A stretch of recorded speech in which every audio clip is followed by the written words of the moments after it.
Hello students, class 12 mathematics के सभी विद्यार्थियों का हमारे ऑनलाइन प्लेटफॉर्म में स्वागत है।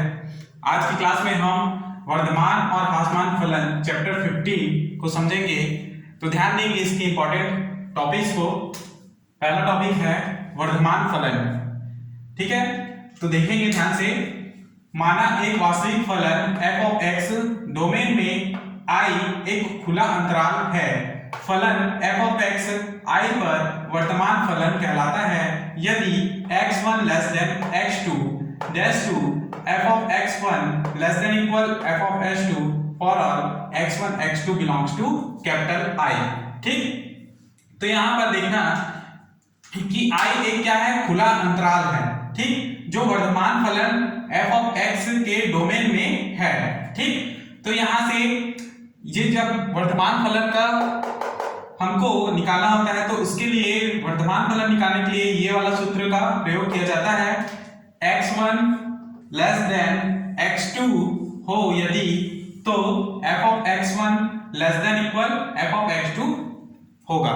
ठीक, तो इसके लिए एक ग्राफ खींचेंगे। ग्राफ में वर्तमान फलन से संबंधित ग्राफ इसमें बनाया गया है। ठीक है, वर्तमान का अर्थ होता है इंक्रीजिंग। ठीक है, यानी कि बढ़ते क्रम में। तो देखिए ये जो ग्राफ है बढ़ते क्रम में दिखाई दे रहा है। सबसे पहले ये यहां से यहां तक बढ़ा, x1 x2 जो है ये इक्वल है ना, ये यहां पर बढ़ ही रहा है, लेकिन ये क्या है, बराबर मात्रा में बढ़ रहा है। फिर x3 और x4 जो है ये पुनः ऊपर की ओर बढ़ गया। ठीक, इसका अर्थ ये है कि स्पष्ट है, ग्राफ से स्पष्ट है कि x1 लेस देन x2 के लिए, जब x1 लेस देन x2 के लिए f ऑफ x1 बराबर f ऑफ x2। देखिए x1 लेस देन x2 के लिए जब लेते हैं तो f ऑफ x1 बराबर होता है f ऑफ x2 के, क्योंकि ये दोनों एक ही लाइन में हैं। और किंतु x3 लेस देन x4 के लिए क्या होगा, f of x3 less than f of x4, क्योंकि f ऑफ x3 कम ऊंचाई पर है और f ऑफ x4 अधिक ऊंचाई पर है, इसलिए f of x3 less than f of x4। ठीक, तो ये वर्तमान फलन के लिए गणितीय रूप है, ये असली रूप। ठीक है, इसे आपको याद करना है। नेक्स्ट है वस्तुतः निरंतर वर्धमान फलन। वस्तुतः निरंतर वर्धमान फलन का अर्थ होता है कि इसमें जो रेखा प्राप्त होगा वह जो है निरंतर बढ़ते जाएगा, उसमें कहीं भी कोई रिकॉर्ड नहीं होगा। जैसे इसके लिए गणितीय रूप है x1 less than x2 dash to f of x1 less than f of x2। यहां पर लेस देन के साथ इक्वल भी है, लेकिन यहां पर इक्वल नहीं है, ये याद रखना है। इसके लिए जो ग्राफ चित्र हमने बनाया है, जिसमें जो दिखाई दे रहा है ये रेखा, वक्र रेखा जो है निरंतर बढ़ते जा रहा है, कहीं पर भी रुकावट नहीं है या कहीं पे भी मुड़ा हुआ नहीं है। ठीक, तो यहां से स्पष्ट है कि x1 लेस देन x2 के लिए f of x1 less than f of x2। ठीक, तो ये वर्तमान फलन से संबंधित टॉपिक्स हैं। अब हम ह्रासमान फलन के बारे में समझेंगे।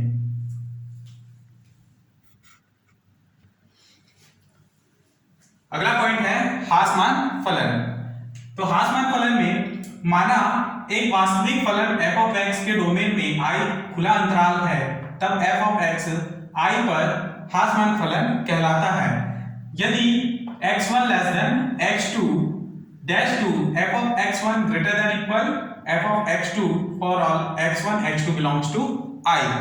ठीक, इसका अर्थ ये है कि यहां पर f of x जब x1 लेस देन x2 हो तो f of x1 greater than equal f of x2 प्राप्त होने पर ये जो फलन होगा ह्रासमान फलन कहलाएगा।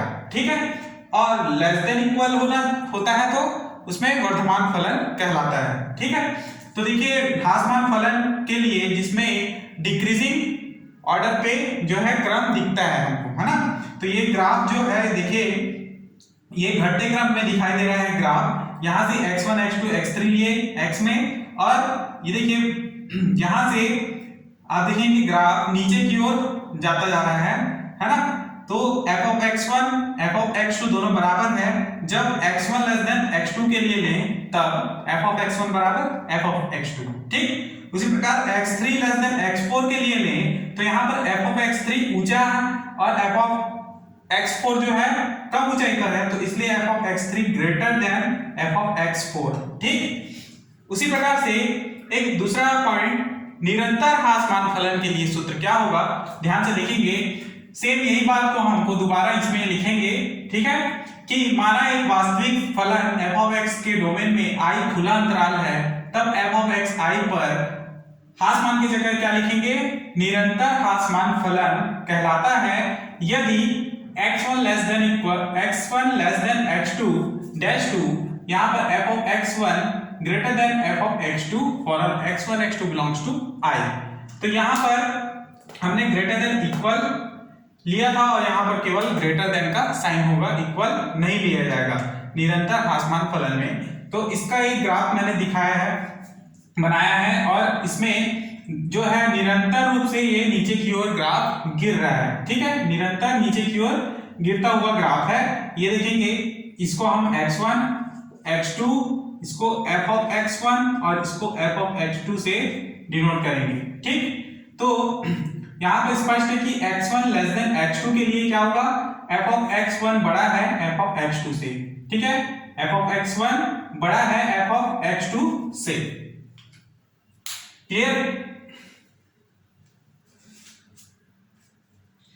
तो इस प्रकार से ह्रासमान फलन और वर्धमान फलन जो क्वेश्चंस आते हैं, इन दोनों के लिए अधिक आते हैं, ह्रासमान फलन और वर्धमान फलन से संबंधित, ठीक है, उसे क्वेश्चन को हम देखते हैं।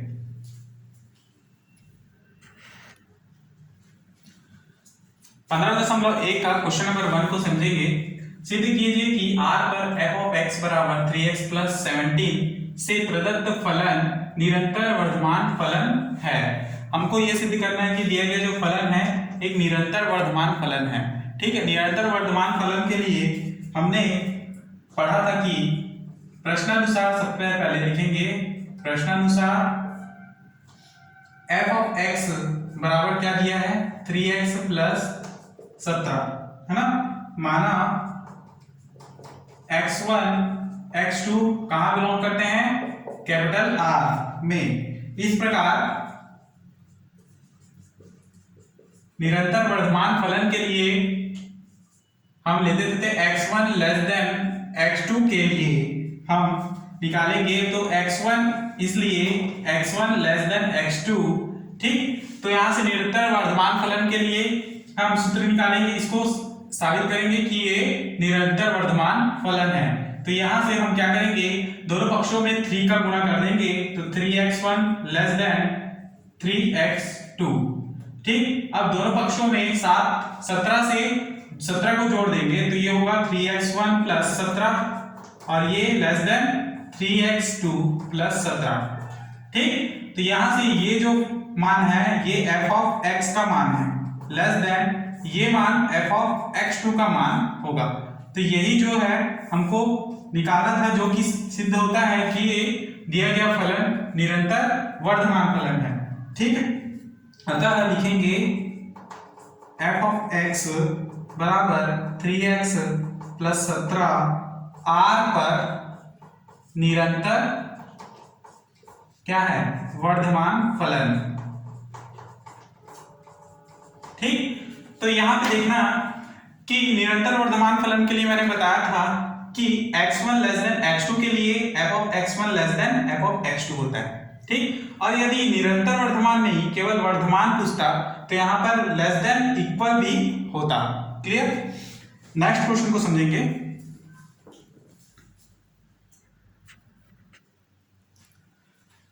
अगला क्वेश्चन है क्वेश्चन नंबर 2, सिद्ध कीजिए कि r पर f ऑफ x बराबर -3x प्लस 12 से प्रदत्त फलन निरंतर ह्रासमान फलन है। तो इसमें हमें ह्रासमान फलन को सिद्ध करना है कि ये दिया गया फलन ह्रासमान फलन है। तो इसके लिए समझेंगे कि माना x1 व x2 बिलोंग्स टू R इस प्रकार है कि यहां पर ह्रासमान फलन के लिए यहां पर x1 लेस देन x2 के लिए हम लेंगे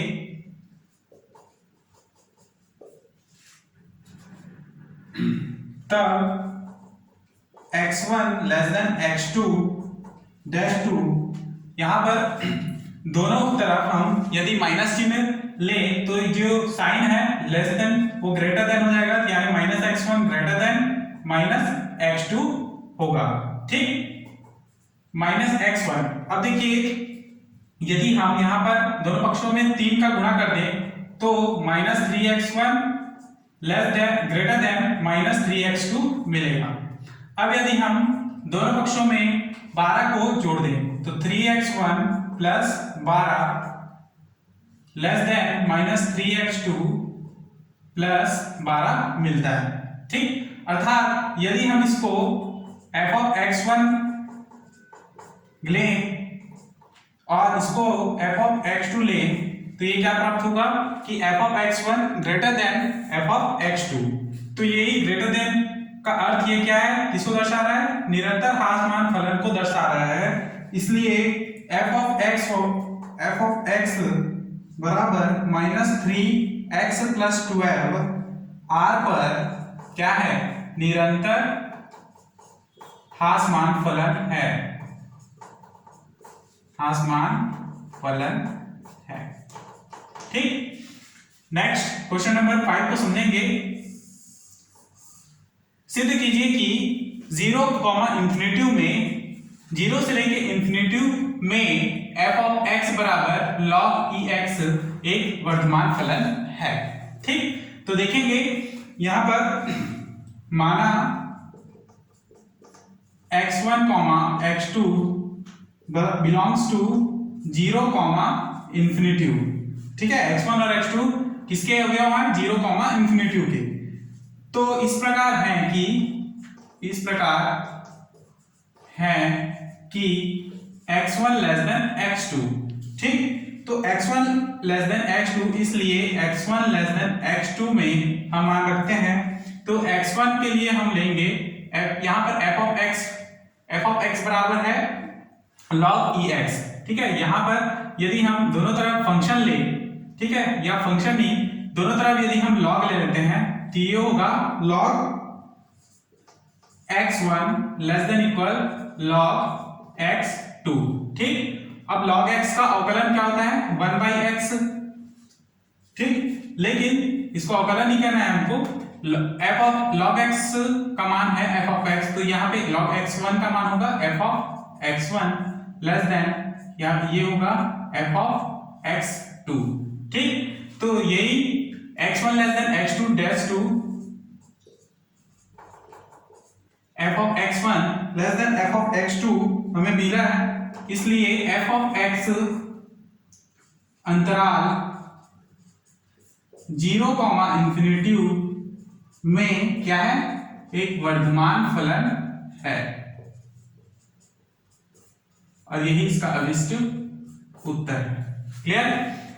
तो इस प्रकार से 15.1 के क्वेश्चंस को आपको बनाने हैं, बाकी जो इंपॉर्टेंट क्वेश्चन है। ठीक, नेक्स्ट क्वेश्चन नंबर नेक्स्ट प्रश्नावली 15.2 को समझेंगे।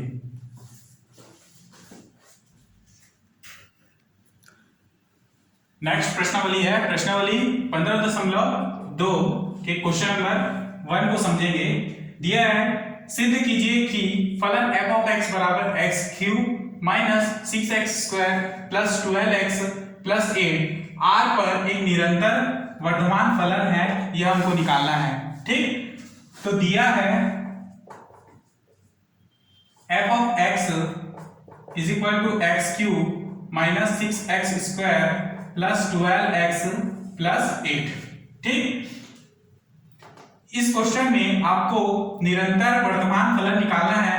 तो ऐसे फलन जब आपको मिलेंगे तो उसमें हमको क्या करना है कि इस फलन को हम अवकलित करेंगे, यानी f डैश x के रूप में, तो बराबर 3x स्क्वायर माइनस 2 छक्के 12x धन 12 और 8 जो है अचर राशि है, इसलिए 0 हो जाएगा। ठीक है, इसका हमने x के सापेक्ष अवकलन किया है, तो यहां से क्या मिलेगा, f डैश x बराबर 3 कॉमन ले लें तो x स्क्वायर माइनस 3 चौके 3 x square minus 4x plus 3 चौके 12 यानी प्लस 4। ठीक, तो ये जो है इसको हम F dash x is equal to 3x minus 2 का होल स्क्वायर के रूप में लिख सकते हैं। अर्थात ये जो मान मिला है ये 0 से बड़ा होगा, ठीक है, for all x belongs to R में। तो 0 से जब बड़ा मान मिले, यानी ये जो फलन है, जो दिया गया फलन f डैश x निकला है, ये क्या होगा, 0 से बड़ा। 0 से बड़ा है इसलिए क्या, यहां पर ये जो है निरंतर वर्धमान फलन कहलाएगा। फलन f ऑफ x R पर निरंतर वर्धमान फलन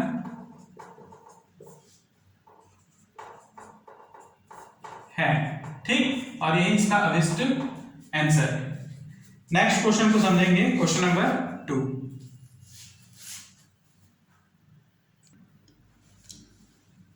नेक्स्ट क्वेश्चन है क्वेश्चन नंबर 2, दर्शाइए कि फलन f(x) बराबर sin x। तो इसमें 3 कंडीशन दिए गए हैं। पहला है यदि 0, π/2 में निरंतर वर्धमान है, ठीक है। दूसरा π/2, π में निरंतर ह्रासमान है। कौन, ये फलन f(x) बराबर sin x। और तीसरा कंडीशन है कि 0, π में न तो वर्धमान है और न ही ह्रासमान है, यानी न तो इंक्रीजिंग है और ना ही डिक्रीजिंग, ठीक। तो इसको समझेंगे हम। सबसे पहले दिया गया फलन है f ऑफ x बराबर sin x। तो x के सापेक्ष अवकलन करते हैं तो ये होगा f डैश x, और sin x का अवकलन होता है cos x, ठीक।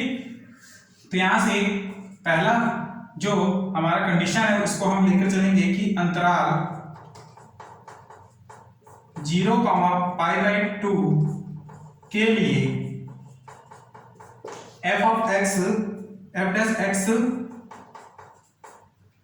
बराबर cos x, ठीक है। तो यहां पर 0 का मान, यदि 0 हम x की जगह में रखते हैं तो ये होगा cos 0, ठीक। cos 0 जो है बड़ा होता है 0 से, इसलिए cos 0 का मान क्या होगा, 1 होता है। तो 1 जो है 0 से बड़ा होता है, इसलिए cos x ग्रेटर देन 0, ठीक। और यदि आप x की जगह में π/2 रखते हैं तो ये होगा cos 90, और cos 90 का मान 0 होता है, ठीक है। अर्थात 0 से जो cos x का मान है पहले 0, उसके बाद 0 रखने पर क्या होता है 1। तो इस प्रकार से ये क्या होगा, बढ़ते क्रम में आपको प्राप्त हो रहे हैं, ठीक है। तो इसका अर्थ यह है कि दिया गया फलन जो है धनात्मक है, इसलिए x बिलोंग्स टू 0, π/2 में f डैश x धनात्मक है। क्या है, धनात्मक है। अतः अंतराल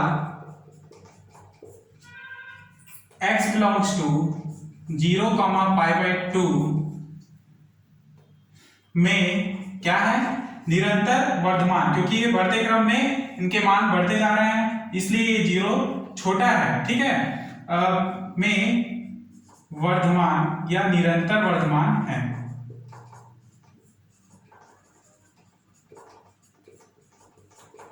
क्लियर। नेक्स्ट पॉइंट है बी, जिसमें π/2, π/2, पाई के लिए हम चेक करेंगे फलन f डैश x बराबर cos x, और यहां पर ये होगा लेस देन 0। क्यों लेस देन 0 होगा, क्योंकि यदि आप cos x की जगह में π/2 रखते हैं तो ये हो जाएगा 0, ठीक है, क्योंकि cos 90 का मान होता है 0, इसलिए ये जो 0 आएगा। फिर उसके बाद यदि आप x की जगह में पाई रखते हैं तो पाई का मान होता है -1, यानी कि cos 90 का मान होगा 0, और उसके बाद पुनः पाई का मान रखते हैं तो उसका मान होगा -1, अर्थात 0, फिर -1, फिर -2, इस प्रकार से जो मान मिलेंगे तो जो कि 0 से छोटा होगा और निरंतर क्या होगा, ह्रासमान होता जाएगा।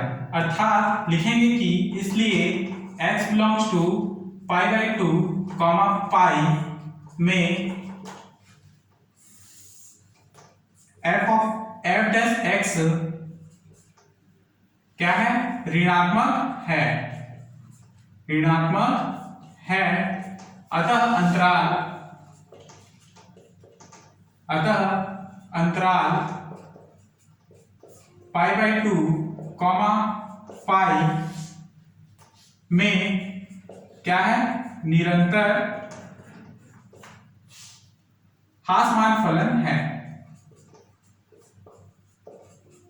हासमान फलन है। क्लियर। अब तीसरा पॉइंट सी लेकर चलेंगे, जिसमें 0 पाई में न तो वर्धमान है और न ही हासमान, 0 पाई के लिए। ठीक, तो यहां से देखेंगे कि अंतराल 0 पाई में, अंतराल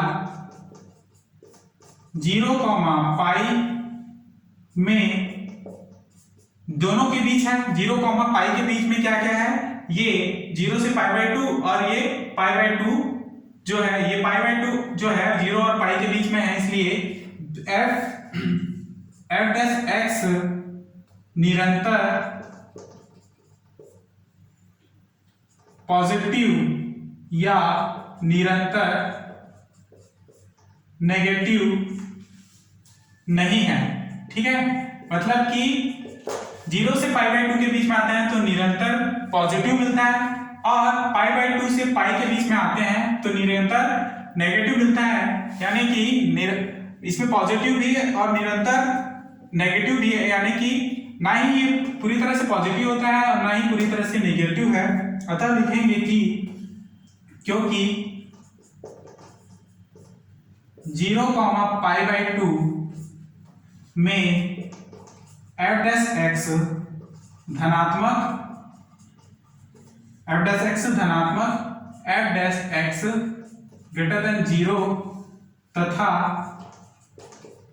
पाई बाई 2 पाई में एफ डैश एक्स ऋणात्मक, यानी F dash x less than 0 होता है। अतः एफ जो है अंतराल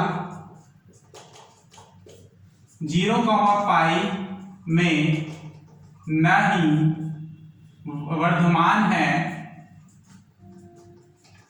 और न ही हासमान है।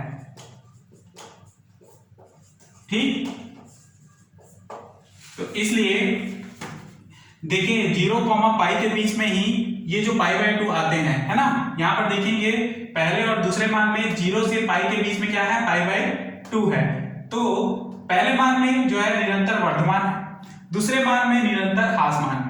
इसका अर्थ यह है कि 0 से पाई के बीच में यदि हम लें तो हासमान भी होगा और वर्धमान भी होगा। तो इसलिए न वो पूरा तरह से वर्धमान है, न वो पूरा तरह से हासमान है, इसलिए क्या है, सी ना ही वर्धमान है और ना ही हासमान है 0 to पाई के लिए। क्लियर। तो नेक्स्ट क्वेश्चन को समझेंगे।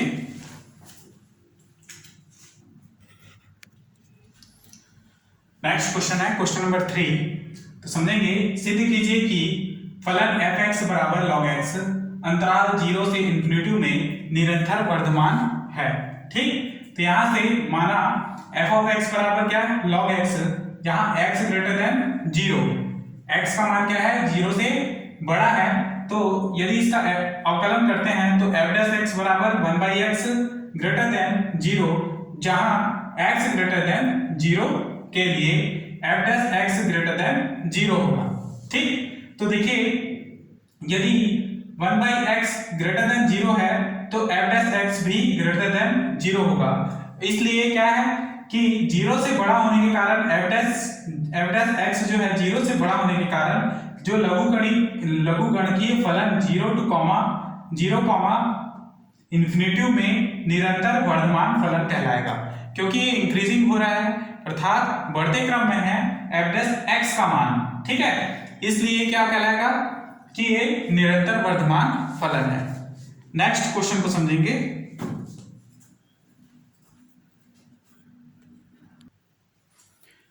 अगला क्वेश्चन है क्वेश्चन नंबर 8। दर्शाइए कि फलन f(x) बराबर tan inverse x minus x r पर हासमान फलन है।